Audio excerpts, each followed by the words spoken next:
point being, it's been shown that at least if you look at the African American population, we may be 12% of the population, but from most of the statistics on Twitter, it seems to be that we're 20% indexed on Twitter. And so one of the points that I'll bring up, maybe Kashif can speak to this, is from the latest Whitney Houston story. So if you look at hashtag Whitney Houston and that whole scenario, Twitter broke the story before mainstream news. And so potentially that's the impact of Twitter, but I also would argue that it's potentially an impact of the people consuming the Twitter medium, and I'll open that up to folks here. I mean, given the numbers, the sheer numbers that are reflected by being 12%, that story is probably the fastest breaking story in the history of news, I would think. You know, a few minutes after she died, and the connection is that between, I'm assuming that the reason he asked me to answer this question is that I'm a songwriter producer, and I wrote Whitney's first 2 hits, You Give Good Love and Thinking About You, and several other songs. And so, you know, as I watch the news break, it occurred to me that sometimes it feels like the news is getting to you even before it happens. And so it sort of colors your perspective, and people start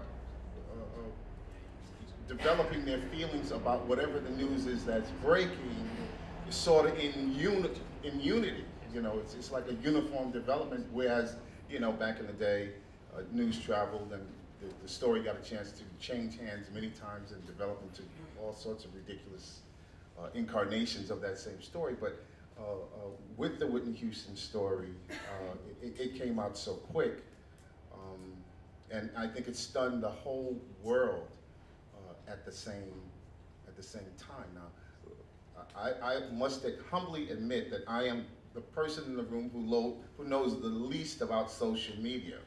But what I do know about is how to make people react to whatever it is you are selling or whatever it is you are distributing. So, you know, as a songwriter and producer, I'm always writing my promotion and my marketing into the actual song.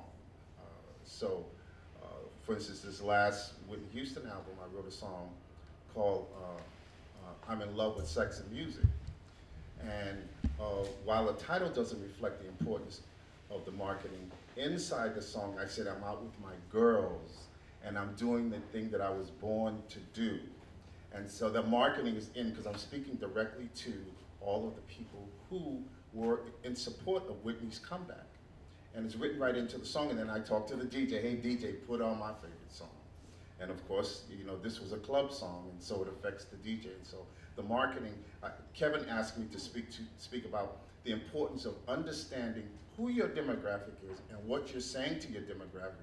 We can have social media all over the place, but if the product that you're trying to sell is aimed at the wrong demographic, then it makes no sense. So it's still fundamental marketing principles, but I think from what I see, a little bit that I know, a lot of times I see that this sort of this blanket mentality, oh, I'll just get on Twitter and I'll be famous, or I'll get, and then, you know, and that's just not so. You have to reach the audience that is best matched with the product that you're selling, whatever the product is that you're selling. So again, I'm the one who knows the least about this, but I do know about you know, how to make a product and how to make millions of people want to buy the product that you make. In my case, it's music.